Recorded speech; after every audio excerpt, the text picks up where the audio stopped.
Bueno, muchas gracias por el espacio.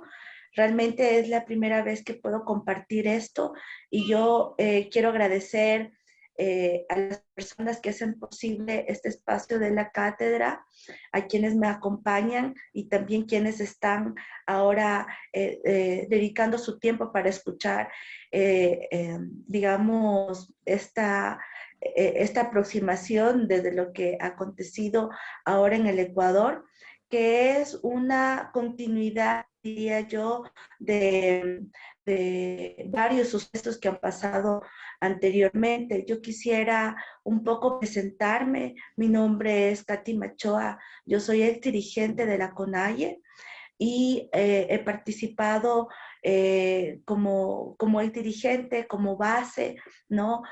Tanto en las movilizaciones del 2019 como ahora en las movilizaciones del 2022, un poco aportando desde la experiencia, también asumiendo algunas responsabilidades concretas en la movilización y también diciendo, ¿no? Lo que un poco desde adentro ha ido pasando. Entonces, decirles que mi mirada también es al calor de los acontecimientos, cómo se han ido generando.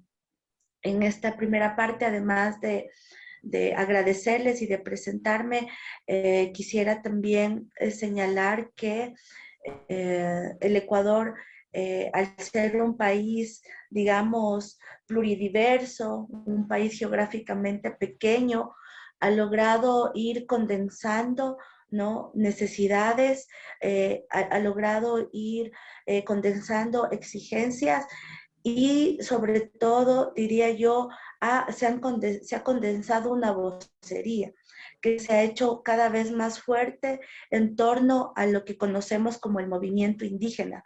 Yo quisiera señalar sobre todo que esto se ha configurado con mayor claridad en esta movilización del 2022 porque la CONAIE, la Confederación de Nacionalidades Indígenas del Ecuador, ha logrado articularse con las otras, ¿no es cierto?, organizaciones de carácter nacional del Ecuador, como son la FEIN y la FENOCIN.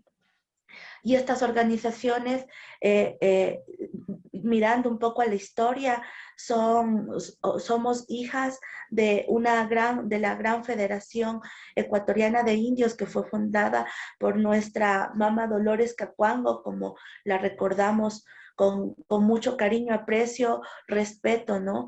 Y hemos, digamos, surgido de una misma madre, pero en el transcurso de la historia, digamos, por características religiosas o más campesinas, ¿no es cierto? Y la otra que es la CONAIE, que tiene una característica o que tiene un peso más sobre la autoidentificación como pueblos y nacionalidades, pues finalmente en este año, en el 2002, se ha condensado. Entonces yo creo que ahora en esta movilización sí podemos hablar de una articulación y sí podemos hablar del movimiento indígena como tal. Y aquí me quiero hacer eco de lo que decía el compañero Leonidas Issa, que esperamos que ahora esta articulación del movimiento indígena pues no se diluya, sino que pueda fortalecerse. Entonces, creo que esto de cara al proceso del Ecuador como el proceso de Abya Yala, pues es importante. No sé, Pablo, que es mi compañero en este diálogo, me irá haciendo algunas señas y me paso del tiempo, pero creo que de la mano de esta idea, ¿no es cierto?, que es para nosotros muy importante en términos de movimiento indígena, también vemos como van surgiendo otros sectores sociales en cuanto a la organización. Yo quiero aquí señalar este nuevo importante organización a nivel barrial, ¿no? Que en el caso de la capital de los ecuatorianos tuvieron nuevamente una autoidentificación más indígena y que de hecho existen algunas comunidades, sobre todo al norte de la capital, pero que jugaron un rol importante en la zona sur de la capital, como es Carapungo, ¿no? Guajaló y esta otra y que a propósito son palabras que son quichuas, ¿no? Y que después al norte, Calderón, que hicieron cosas tan hermosas que lo tengo que decir, o sea, desde recibirnos, ¿no? Y también desde preocuparse por la integridad de las nacionalidades o de las delegaciones que íbamos a la capital. O sea, mirando y intentando a ratos resistir al paso de militares, porque los militares se concentraron ya mucho después en la capital. Entonces, un rol muy importante en esta movilización y así podemos también señalar en otras ciudades de provincia. Recordarles que en verdad la CONAIE ha hecho un esfuerzo y les invito a las personas a que puedan mirar en la página de la CONAIE y de las organizaciones de un mapa en donde han sido todos los puntos de resistencia y todos los puntos del paro. Y ahí nosotros podemos constatar efectivamente que ha tenido un carácter nacional. Y este carácter nacional, si bien empezó desde nuestros territorios, después fue tomando las ciudades. Y en ese tomarse las ciudades ha sido un tomarse colectivo, una articulación de, podríamos decir, el campo y la ciudad, de los territorios y la ciudad. Entonces, la organización de los barrios en este sentido a nivel nacional es importante. Y también, digamos, ahora mencionar, ¿no? Como expectativas, si se quiere, poder mirar otros sectores organizados como la academia, los estudiantes, que tuvieron un rol de voluntariado muy importante, pero que en términos, digamos, de sumar a las exigencias y a las demandas que si bien las propuso la CONAIE, pero que eran respaldadas por la ciudadanía en general, pues ahí todavía como que nos hace falta decir, el gobierno logró incidir, logró influir en los espacios autónomos que se supone son las universidades, ¿no es cierto? Y no tuvimos espacio más que en solo dos universidades, que son la Universidad Salesiana y la Universidad Central, que históricamente, es decir, miramos la historia, son universidades que han tenido un rol activo como casas de acogida, pero no han sido las únicas. Sin embargo, las otras quedaron por fuera en este escenario. Entonces, ahí tal vez Pablo podría compartirnos, ¿no es cierto?, su análisis de qué pasó, pero decirles que sí sentimos mucho su ausencia, sobre todo porque tuvimos una demanda. Cuando nosotros llegamos, solo alrededor de la Salesiana, que estaba prevista o que tenía posibilidades de acoger a 600 personas, nos dijo el día que llegamos, el día lunes, sobre todo las delegaciones de la Amazonía, estaba por el doble, 1,200, y logramos hacer rápidamente un sondeo. Estábamos por fuera 4,000 personas. Muchos de nosotros tuvimos que, bueno, nuestros compañeros, yo avancé a entrar, tuvimos que dormir en la calle y eso permaneció hace unos días. Entonces, en realidad, un rol complejo, ¿no? El que ahora se pudo dar en nuestro país. Yo empezaría diciendo que este levantamiento que duró 18 días, empezó el 13 de junio y terminó el 30 de junio, fue una auténtica rebelión popular, convocada y conducida por una coordinación de las tres organizaciones indígenas y campesinas nacionales.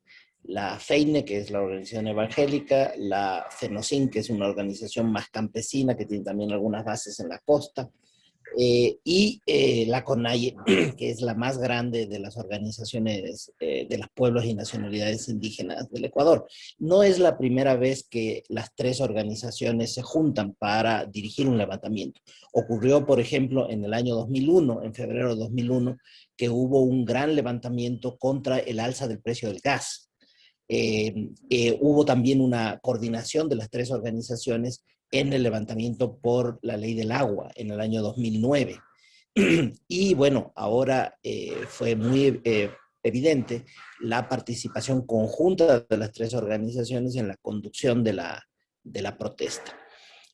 Lamentablemente no hubo esa misma coordinación con las organizaciones urbanas, de los sindicatos, aunque evidentemente la gran mayoría de las bases de esas organizaciones y algunas de sus dirigencias participaron en las movilizaciones en diferentes ciudades del Ecuador. Entonces fue un levantamiento popular que tiene su base en un deterioro muy grave, catastrófico de las condiciones de vida. Veníamos ya desde el año 2014 en un estancamiento económico, y ese estancamiento económico se expresó también en el levantamiento del año 2000, de octubre de 2019, que duró 11 días y que también fue masivo, una enorme rebelión popular por el alza del precio de los combustibles, o motivada inicialmente por el alza del precio de los combustibles, una duplicación del costo de los combustibles de una manera brutal que fue digamos, conducida y capitalizada por la CONAIE también. Ahora venimos de un periodo de 2 años de catástrofe económica con la pandemia, y no solo una catástrofe económica, sino que además tenemos 6, 8 meses de las peores cifras de delincuencia, de aumento de la criminalidad en el Ecuador, que ya mostraban un terrible deterioro de la situación económica, de las desigualdades, del empobrecimiento, y encima de eso un gobierno totalmente indolente, incoherente, inconsistente, incapaz de responder a esas urgencias de los sectores más pobres. Hay una verdadera ceguera de clase en el gobierno nacional que le impide comprender la profundidad de la desesperación que cunde en los sectores más empobrecidos del Ecuador. Y en un contexto en el cual desde hace 9 meses el gobierno tiene un petróleo que está a $100 el barril, sigue hablando de déficit fiscal y ha sido incapaz de establecer un sistema, un programa razonable de rescate económico de las familias, de las pequeñas empresas, y un programa de inversiones públicas que pudiera sostener o conducir las inversiones privadas. Entonces está sentado esperando que el sector privado se redinamice por sí solo. Entonces, ante esa indolencia y ante esa ceguera y ante esa ortodoxia centrada en el déficit fiscal, claro, la indignación popular ha sido inmensa, ha sido inmensa. Y creo que la CONAIE y las organizaciones campesinas e indígenas, la FENOCIN y la FEINE, han logrado interpretar esa situación desesperada de parte de la gente. Y claro, hubo un listado de 10 puntos, a diferencia de octubre de 2019, donde hubo un solo punto, la eliminación del decreto de alza de los combustibles. Aquí hubo una agenda mucho más amplia, que tiene su antecedente en que luego del levantamiento de octubre hubo una propuesta de modelo económico alternativo, donde había una propuesta de aumento importante de las inversiones en salud, en educación, la necesidad de condonar las deudas de los pequeños productores que están agobiados luego de 2 años de pandemia. O sea, nada extraño, son cosas que todos los países que han tenido que salir de la pandemia han elaborado, paquetes de rescate a las pequeñas y medianas empresas para que puedan sobrevivir y tengan un respiro y puedan empezar a llevar adelante una reactivación económica más acelerada. Entonces, ante semejante panorama, la indignación popular se expresó en esta movilización de 18 días. Hay que decir que fue progresivo. Entonces, la primera semana, el primer día, el 13 de junio, hubo más o menos unas 6 provincias donde había cortes de ruta. Esa misma noche el gobierno creyó que era una protesta fracasada y apresó a Leonidas Sisa, el dirigente de la CONAIE, el presidente de la CONAIE, y eso empeoró claramente las cosas para el gobierno, porque esa misma día, el día 14, inmediatamente en la noche del día 14 y el día 15 ya había 15 provincias. En el día 16 y 17 ya llegaron a ser 22 provincias con cortes de ruta. O sea, fue un proceso paulatino donde de todas maneras el centro de la protesta, aunque había cortes de ruta en todo el país, 22 provincias son 24, eh, aunque hubo cortes de ruta en todos lados, el centro de la mayor intensidad de la movilización fueron la Amazonía y la Sierra, especialmente la Sierra Central y la Sierra Norte. Los sectores urbanos participaron, una enorme solidaridad, como bien ha dicho Katy, de parte de todos los sectores populares, porque claro, las ciudades se dividieron. Tenías por un lado los sectores más acomodados, que en cambio creció el racismo, la ceguera, la incapacidad de entender lo que estaba pasando en los sectores populares y que se quejaban de que se les pintaban las paredes, de que les cortaban las rutas, de que la incomodidad, de que no llegaban los abastecimientos, en fin, quejas. O sea, ellos querrían que las protestas se hagan en las veredas y callados, sin hacer ruido y sin molestar a nadie. Y entonces, claro, lo que ocurre es que si la gente no sale a la calle, la experiencia enseña que no hay ninguna atención a las demandas de esos sectores populares. De hecho, el gobierno venía dialogando con la CONAIE durante un año entero sin dar ninguna respuesta a ninguno de los planteamientos de la organización y solo con el levantamiento empezó a tomar en cuenta algunos de esos planteamientos. Tan es así que el gobierno anterior de Lenín Moreno y este gobierno de Guillermo Lasso habían prometido, habían dicho una y otra vez, incluso en la campaña electoral, dijo Guillermo Lasso, que iba a focalizar el subsidio al combustible. Y hasta ahora, un año después, no hay ningún programa de focalización de los subsidios. Y de hecho, la propia organización indígena, las propias organizaciones de la CONE han planteado la focalización de los subsidios de los combustibles, pero eso tiene que partir de reducir su costo en este momento que tiene terribles efectos inflacionarios y terribles efectos sobre los más pobres.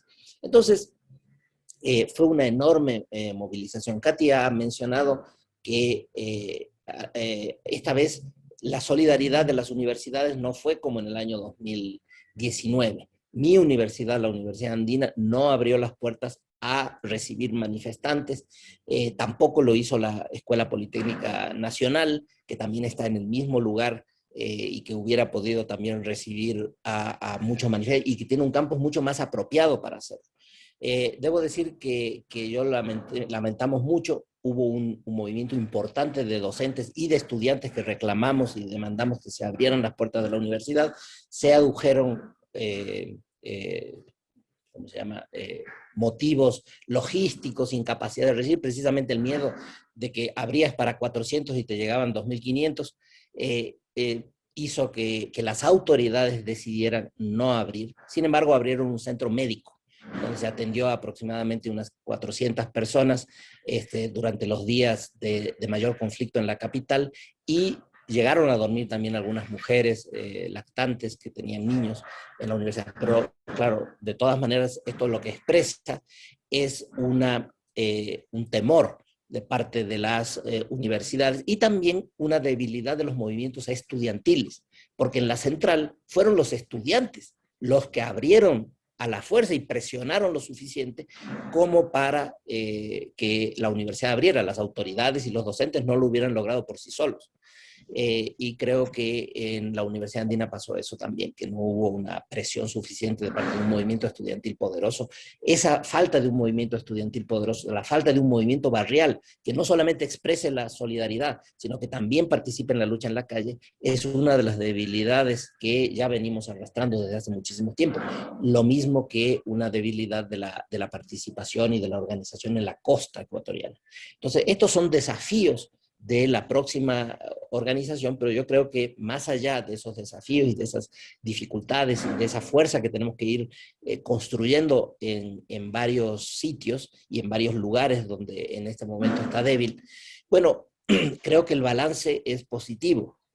La CONAIE y las organizaciones rurales, las organizaciones indígenas, no solo que han logrado fortalecer su unidad, sino que también se han ratificado como el polo de atracción de todas las fuerzas, organizaciones que resisten las políticas neoliberales y las políticas de ajuste estructural y de ajuste fiscal que significan más pobreza y más desigualdad en el país. Entonces eso es una buena noticia porque el balance de fuerzas en este momento hace que tenemos un gobierno con una agenda neoliberal muchísimo más debilitado y un movimiento popular mucho más empoderado, con mucha más autoestima, con mucha más autoconfianza. Entonces me parece que el balance, más allá de los puntos, que tal vez es algo que podemos hablar un poquito más, de los 10 puntos de la agenda, de lo que se consiguió y lo que no se consiguió, me parece que más allá de eso, este balance de fuerzas ha cambiado a favor de las organizaciones populares. Bueno, muchas gracias. Ahora, en este nuevo tiempo, yo quisiera seguir. En realidad han sido efectivamente 18 días, todos muy intensos, 18 días en los que pasaron demasiadas cosas, que ahora mismo, pues, sin pensarlas, estás hablando de las cuestiones más relevantes. Yo aquí quisiera señalar algunas o resaltar algunas cuestiones. La primera es que si bien es cierto, hay esta articulación que le hemos mencionado, Pablo y mi persona, también ha habido una focalización en un personaje que es el compañero presidente de la CONAIE, Leonidas Issa, porque ha sido literalmente objeto de persecución, de criminalización, de asedio, ¿no? Y que en la estrategia del Estado, que parece una estrategia de más o menos tomamos la cabeza y ya el resto va a tener miedo, pareciera ser algo así, pues el efecto fue todo lo contrario y ha habido una, digamos, una respuesta generalizada de la ciudadanía en respaldar digamos, esta figura, o sea, literalmente hay un respaldo de la ciudadanía para Leonidas Issa porque el gobierno ha atacado precisamente a Leonidas Issa y tenemos este secuestro, es un secuestro político que yo quiero nuevamente aprovechar el espacio para denunciar, un secuestro en el que le cogen porque está haciendo terrorismo y después le acusan de paralización de servicios públicos, tiene varias horas, como 8 horas en la que no le leen sus derechos y digamos, ahí hay un detalle que está publicado, pero en un inicio lo que decimos fue un secuestro político. Después tenemos esto que le disparan a su carro, justo en donde él se sienta, la amenaza permanente a él, a su familia, él tiene 2 hijos. Y todo esto, ¿no es cierto? Además de la presión política, es algo que ha tenido que sostener el compañero presidente de la CONAIE. Entonces, aquí sí, digamos, ha sido inevitable que la figura específicamente de él haya sido visible. Ahora con algunos juicios encima y digamos ya en esta etapa, refiriéndonos más a esta etapa en donde si bien ya terminó el paro, terminaron los 18 días, ahora tenemos 3 meses en los que hay una expectativa, yo no diría solo de la ciudadanía o del Ecuador, sino también del mundo, porque han habido bastante solidaridad internacional. Yo creo que entre lo más, digamos que a diferencia del 2019, hoy se ha puesto de manifiesto, son por ejemplo los eurodiputados, ¿no? Es también una intención fallida de la Unión Europea, por ejemplo, pero que antes no teníamos. Y después migrantes en el mundo que estaban diciendo, ¿no? Solidaridad en Chile, en Argentina. Aquí estuvo, y agradecer a Argentina, hubo una misión de expertos, una misión de solidaridad de derechos humanos que ya hizo y entregó un primer informe sobre la situación de derechos humanos, una situación altamente, o sea, en vulneración de derechos humanos. En un momento en el Ecuador dijimos, lazo dictador, porque la manera, ¿no es cierto?, de tratar, la manera en que nos trató fue realmente como terroristas, fue realmente como vandálicos, vandálicas, como gente, o sea, el lenguaje del gobierno era gente de bien y gente de mal, y la gente de mal éramos nosotros. O sea, era yo, eran mis compañeras.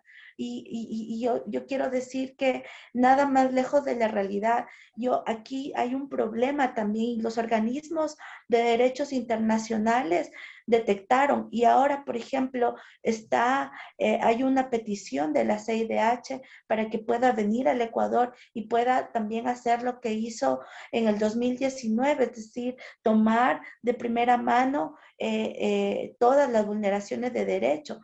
Eso ahora el gobierno no ha dado respuesta. Entonces, el gobierno realmente debería dar paso a las misiones de organismos internacionales a que puedan constatar los hechos de vulneración que se dieron.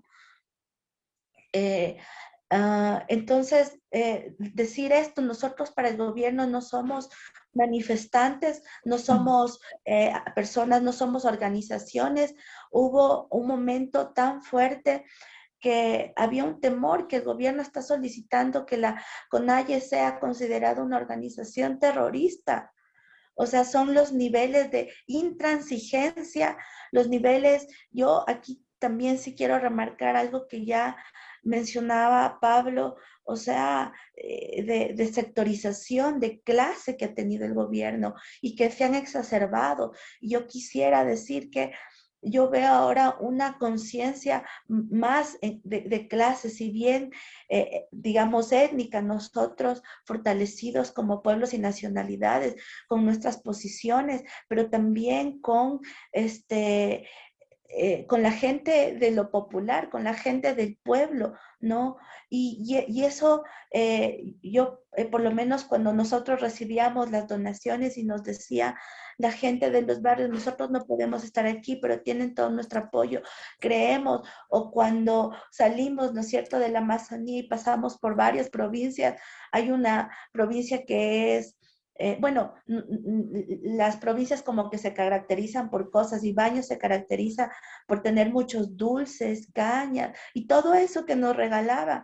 Esa forma de respaldar, que era una forma de respaldar al paro, son formas también de tener conciencia, de tener y de decir y de mirar, ¿no es cierto?, que ahora, si bien como organizaciones nosotros luchamos, pero la gente sabe que luchando vamos a tener, vamos a conseguir que se garanticen nuestros derechos y a tener mejores condiciones de vida. Y creo que eso le está quedando más claro a la población en general. Yo quisiera tal vez un minutito resaltar ahora que en un momento tan difícil como fue cuando el gobierno nunca, la Casa de la Cultura, que fue otro espacio, ¿no? No de la universidad, pero que siempre llegábamos, la Casa de la Cultura fue allanada y nos sacaron a bala y a lágrimas, a bombas lacrimógenas, perdón. Al siguiente día hubo esta marcha de las mujeres y yo creo que ahí fue una acción tan importante en la que pudimos participar y que también podía poner en balanza este discurso de los vandálicos, la gente que hace daño con la voz de las mujeres que también estábamos protestando y las voces de las mujeres diversas que estaban diciendo yo respaldo al paro. Entonces, bueno, hasta ahí la reflexión y los comentarios. Muchas gracias. Yo quería decir que como el levantamiento del 2019, de octubre de 2019, esta gran rebelión popular es una rebelión que solidarizó a todos los sectores plebeyos junto con y liderados por el movimiento indígena ecuatoriano. Y esto tiene que ver con que el centro de las reivindicaciones eran reivindicaciones económicas. Por supuesto, hubo un pliego de peticiones de 10 puntos. El primero de esos 10 puntos era reducir el precio de los combustibles en 40 centavos. El precio del diésel o gasoil, que es el que utilizan los transportes de pasajeros y transportes de carga, y la gasolina extra, que es la gasolina que utilizan los automóviles privados.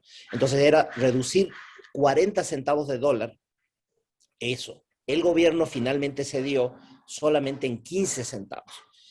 Aquí es donde la mayoría de manifestantes manifestó una cierta frustración de que luego de 18 días de lucha no se pudiera conseguir una rebaja mayor. Este es tal vez el punto que dejó un cierto sabor agridulce en muchos de los manifestantes.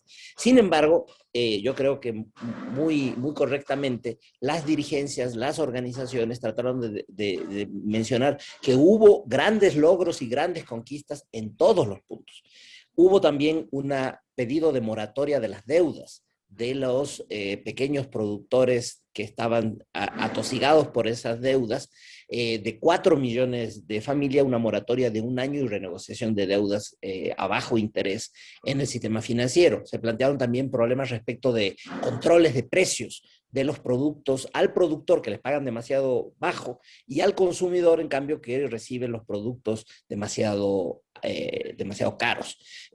También se planteó un elemento importantísimo, que era la moratoria de la frontera extractiva minera y petrolera, y particularmente la derogatoria de 2 decretos que permitían, facilitaban digamos, la entrega, la concesión de esos territorios indígenas y territorios del Ecuador a la explotación minera y petrolera. Se logró derogar uno de ellos y reformar sustancialmente el otro, poniendo mucho énfasis y mucha más fuerza en la consulta a las comunidades indígenas y rurales que fueran afectadas por esa extracción.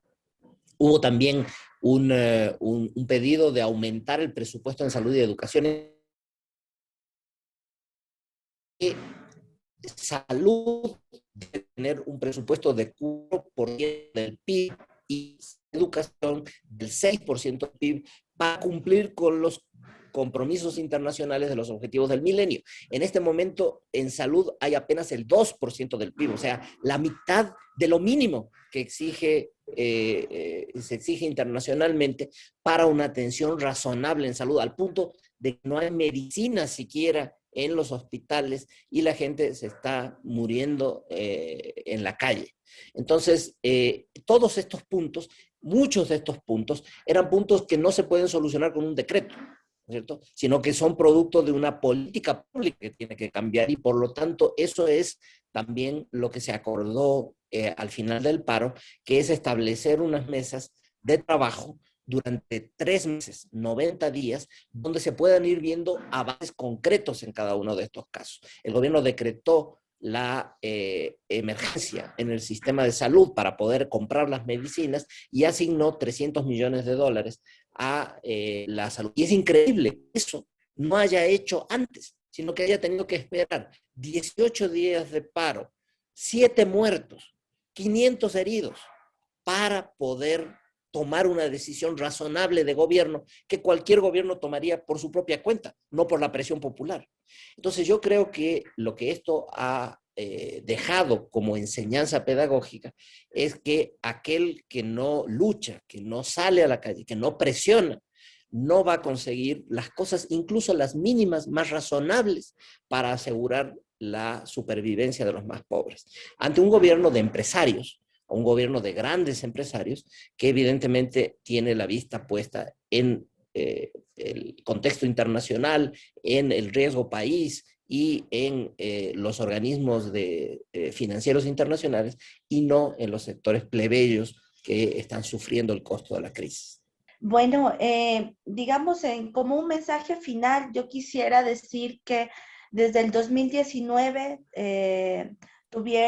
tuvimos 11 fallecidos, un centenar de ojos perdidos, de personas heridas, ¿no? Y ahora nuevamente sucede lo mismo, ¿no? Tenemos el dato actualizado, 7 muertos, igual centenares de heridos, personas que están en estado grave, que no sabemos si va a aumentar la lista, persecución, sentenciados, bueno, y todo esto, pero aquí yo quisiera regresar a la cuestión del tema de las vidas humanas. No, no puede ser en realidad que debamos sacrificar, ¿no es cierto?, las vidas humanas para conseguir o para mirar respuestas que son viables. Es decir, los gobernantes no se puede naturalizar esto.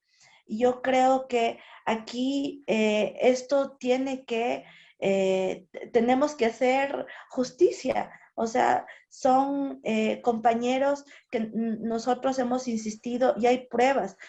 Es que es tan poco tiempo, pero en el caso del Puyo, yo como amazónica debo resaltar el caso que pasó. Son compañeros que estaban manifestando y literalmente la policía le apunta a la cabeza, la bomba traspasa todo la bomba, el cerebro, ¿no es cierto? Lo mata. La policía sale a decir que es mentira lo que dice la CONFEñAE, una organización amazónica, la que formó parte. Y después tuvimos que conseguir las radiografías y decir, mire, no estamos mintiendo. Entonces, esto no puede seguir así. O sea, no es la manera en la cual deba existir la democracia. O sea, y aquí por un proceso de sanación se debe esto debe esclarecerse. Nosotros queremos justicia, verdad y reparación para las personas que en este caso han sido asesinadas por la fuerza pública. Y después lo otro, este mensaje que también ya daba Pablo, es que la lucha ahora nos ha demostrado que es la base para que no degraden más nuestras condiciones de vida, realmente. Hay condiciones de empobrecimiento, de inseguridad social, y eso nos compete a todos. Debemos tener una visión más colectiva de los problemas sociales, y estos problemas sociales no van a sanar si es que no hay una redistribución, si no se cumplen parámetros mínimos para que la sociedad pueda salir a flote. De mi parte, eso sería. Muchas gracias. Bueno, yo creo que Katy ha dicho varias de las cosas. Creo que evidentemente se va a formar, tiene que formarse una comisión de investigación independiente con participación internacional de las violaciones a los derechos humanos para que pueda haber una política coherente, consistente y justa de reparación a las víctimas, tanto de heridas graves como de muertes.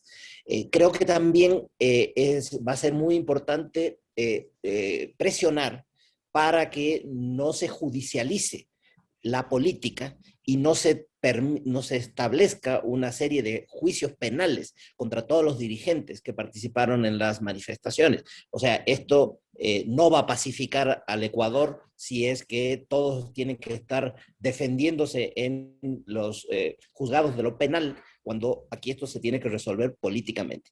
Creo que un tercer elemento es que tenemos un gobierno que está mucho más debilitado que antes. Ya era un gobierno débil, era un gobierno que había ganado las elecciones con un voto prestado, sin apoyo popular, sin mayoría parlamentaria, y ahora está aún más debilitado. La gran pregunta es, ¿qué puede hacer un gobierno con digamos, 80 votos en el Parlamento, que estuvieron 80 votos de 137, que estuvieron de acuerdo en sacarlo? No fue suficiente, se necesitaban 92 votos, pero muestra un debilitamiento aún mayor de cualquier apoyo parlamentario que pudiera haber conseguido a lo largo de años de gestión. Entonces es un gobierno muchísimo más débil que por suerte no va a poder llevar adelante su agenda privatizadora y su agenda de reformas estructurales legales, de flexibilización laboral, etcétera.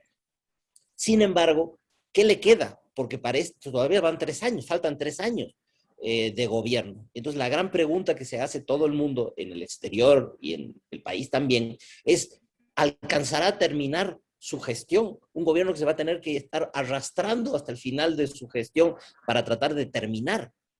Bueno, la única opción que le queda es cambiar de política y hacer una política masiva de inversiones públicas, de inversiones en infraestructura, de inversiones en el sector inmobiliario, de recuperación de empleo, de inversiones en el sector del turismo.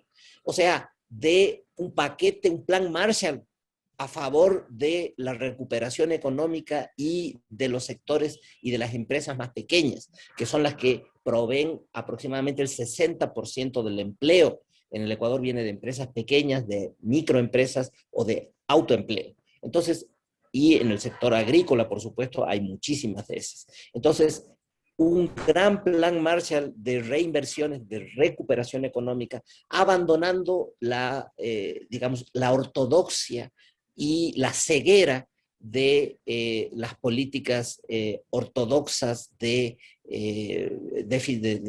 controlar el déficit fiscal a toda costa, como si hubiera déficit fiscal después de casi un año. Entonces, realmente hay que aprovechar las oportunidades y el gobierno da un giro importante, tiene oportunidades de terminar su gestión, pero no lo va a hacer si sigue haciendo lo mismo que ha hecho o la misma indolencia que ha mostrado en el primer año de gobierno. Creo que esas son las perspectivas futuras, un movimiento popular que tiene que fortalecerse, que tiene que reconstruirse ahí donde todavía es débil, y para eso pueden jugar un papel muy importante el ejemplo, también la admiración que ha generado en esos sectores populares, el nivel de organización, desde capacidad de sacrificio y de voluntad que han mostrado las comunidades indígenas. Son un ejemplo para el resto de los sectores populares empobrecidos del Ecuador digamos, que admiran esa capacidad de lucha que ha desplegado la CONAIE. Entonces hay un bloque popular que se ha fortalecido y un bloque de gobierno que se ha debilitado. Entonces yo creo que en ese contexto podemos esperar y tenemos razones para exigir un cambio de rumbo importante en las políticas públicas.